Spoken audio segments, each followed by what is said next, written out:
अस्सलाम वालेकुम and welcome to headlines. मैं हसन इफ्तिखार लेकर आया हूँ आपके लिए आज दिन भर की सबसे बड़ी खबरें। सबसे बड़ी खबर जो हमारे पास है वो है उस मीटिंग के बारे में जो पाकिस्तान फ़ौज के सीनियर अफसरान ने सहाफ़ियों के साथ की। आज से तकरीबन एक हफ़्ता पहले क्वेटा में होने वाली मीटिंग जो थी वो तकरीबन 6 घंटे के करीब चली।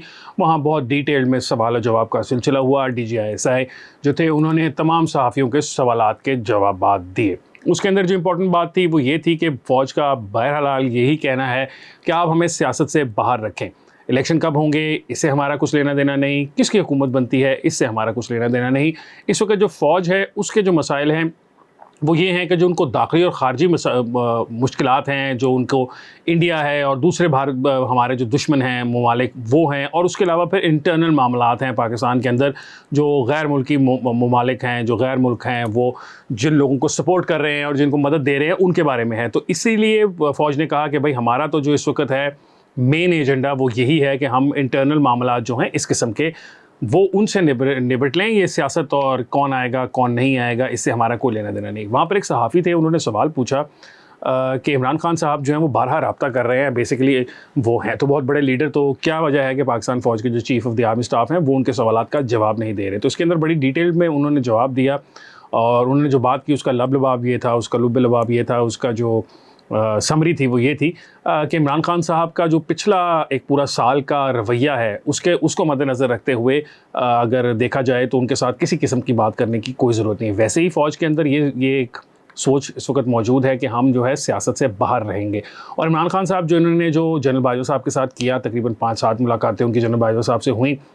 उन मुलाकातों में वो बाजवा साहब को यही कहते रहे कि आप मुझे दोबारा वापस ले आएँ, लेकिन जो ही वो उस मुलाकात से बाहर निकलते थे तो उनका रवैया बदल जाता था। इमरान खान साहब के 2 चेहरे होते थे। एक चेहरा वो जो वो अंदर मीटिंग के अंदर बाजवा साहब के साथ करते थे, जहाँ वो उनसे इल्तिजा करते थे, गिड़गिड़ाते थे कि मेरी जो हुकूमत है उसको वापस लेकर आएँ, और फिर वहाँ से जब नाकामी होती थी और वो बाहर निकलते थे तो उसके बाद वो बाजवा साहब पर गालियों की बौछार कर देते थे। कभी उनको वो मीर जाफ़र, मीर सादक और इस किस्म की बातें कहते थे, कभी वो उनको जानवर कहते थे।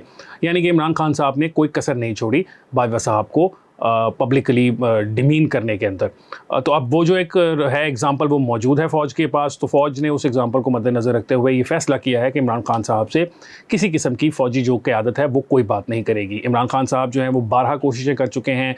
पंजाब के कोई 1-2 MPs थे, उनके एक साबिक़ वज़ीर हुआ करते थे पंजाब में, हाशिम डोगर साहब, कर्नल हाशिम डोगर साहब, उनको भी उन्होंने इस्तेमाल करने की कोशिश की, उनके थ्रू बैक चैनल खोलने की कोशिश की, लेकिन बात नहीं बन सकी। उसके अलावा दूसरी जो मीटिंग हुई वो थी आर्मी चीफ़ साहब की मीटिंग थी, और उसके अंदर इंपॉर्टेंट बात जो बाकी बातें तो उन्होंने की, खैर सहाफ़ियों को ब्रीफिंग भी दी और सब कुछ किया।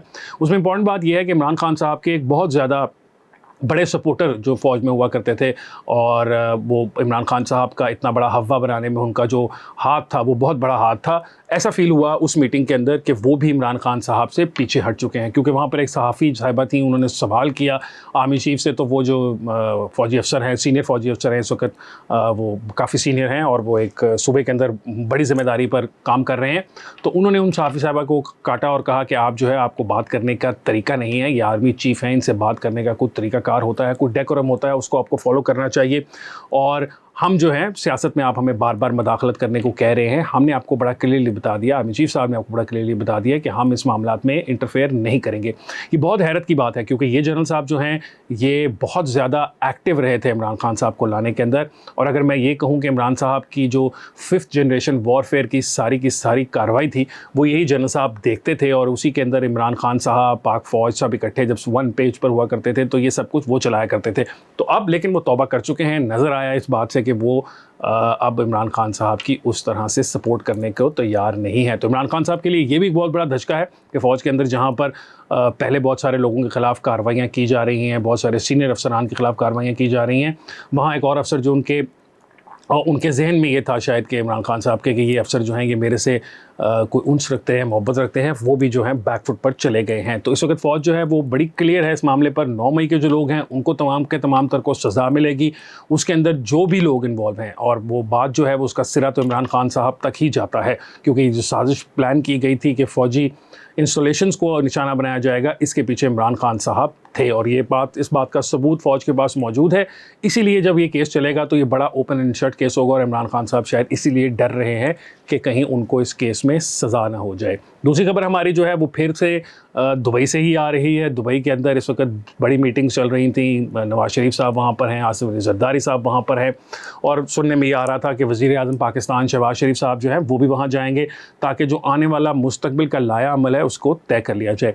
दुबई से जो बड़ी खबर आ रही है उसके अंदर एक इम्पॉर्टेंट बात ये भी दुबई से आ रही है कि जो दोनों नाम पीपल्स पार्टी या मुस्लिम लीग नून देगी, उसका जो फाइनल होगा वो शायद पाकिस्तान की इस्टेब्लिशमेंट की मंजूरी से ही होगा। पाकिस्तान की इस्टेब्लिशमेंट जो है वो ये चाहती है कि इलेक्शन जिस वक्त भी हों, जब भी हों, अगर इलेक्शन 6 महीने डिले भी हो जाते हैं तो शायद इतना फ़र्क नहीं पड़ता। इस वक्त इकॉनमी के जो मामलात हैं वो बहुत ख़राब हैं, IMF के साथ हमारी डील हो नहीं पा रही।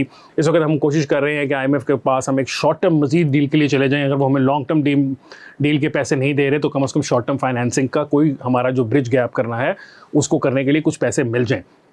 तो इन तमाम सूरत हाल को मद्देनज़र रखते हुए दुबई के अंदर जो फ़ैसला किए जा रहे हैं वो बड़े इंपॉर्टेंट होंगे, क्योंकि दोनों जो जमातें हैं उन्होंने ही फ़ैसला करना है कि किन डेट्स में इलेक्शंस पॉसिबल हैं। अगर तो हुकूमत चाहेगी तो वो जल्दी असेंबली को डिसॉल्व कर देगी, फिर 60 डेज़ की बजाय 90 डेज़ हो जाएंगे मिनिमम रिक्वायरमेंट। और ऑब्वियसली उसके अंदर जो हमने देखा कि पंजाब के अंदर जब हालात ख़राब हो जाते हैं या सिस्टम के अंदर कैपेसिटी नहीं होती इलेक्शन करवाने की, तो पंजाब की एग्जांपल हमारे सामने है। इवन तो सुप्रीम कोर्ट बारहा कह चुकी है कि पंजाब में इलेक्शन होने चाहिए थे लेकिन नहीं हुए।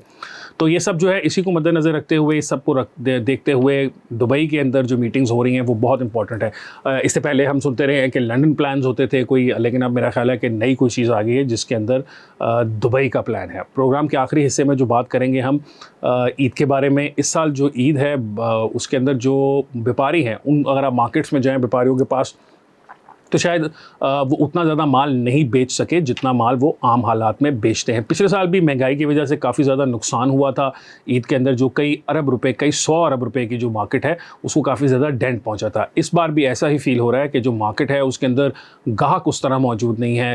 जानवर तो मौजूद हैं लेकिन उनको शायद वो उस तरीके की डील नहीं बन पा रही, ग्राहक के जेब में पैसे थोड़े हैं। ऑब्वियसली पिछले साल की निस्बत इस साल महंगाई और ज़्यादा इजाफा हो चुका है, तो जो क़ुव्वत ख़रीद है लोगों की वो कम हो चुकी है। हुकूमत जो है वो इस बारे में क्या कर रही है, इन्फ्लेशन को कैसे हैंडल करेगी, अभी तक तो जो इसहाक डार साहब की हुकूमत है वो इन्फ्लेशन को हैंडल करने में नाकाम नज़र आई है। आने वाले दिनों में ईद के बाद जो है एक नया सियासी मंजरनामा जब बनेगा तो उसके अंदर क्या होगा, इन्फ्लेशन को कैसे कंट्रोल किया जाएगा, IMF की मदद के बगैर इन्फ्लेशन को कंट्रोल किया जा सकता है या नहीं, ये बहुत सारे ऐसे सवालात हैं जिनके जवाब अभी हमारे पास नहीं है। आज के प्रोग्राम के लिए इतना ही। इंशाल्लाह आपसे मुलाकात होगी नेक्स्ट वीक एक और प्रोग्राम के साथ। मुझे असरफ इफ्तिखार को दीजिए इजाज़त। अल्लाह हाफ़िज़।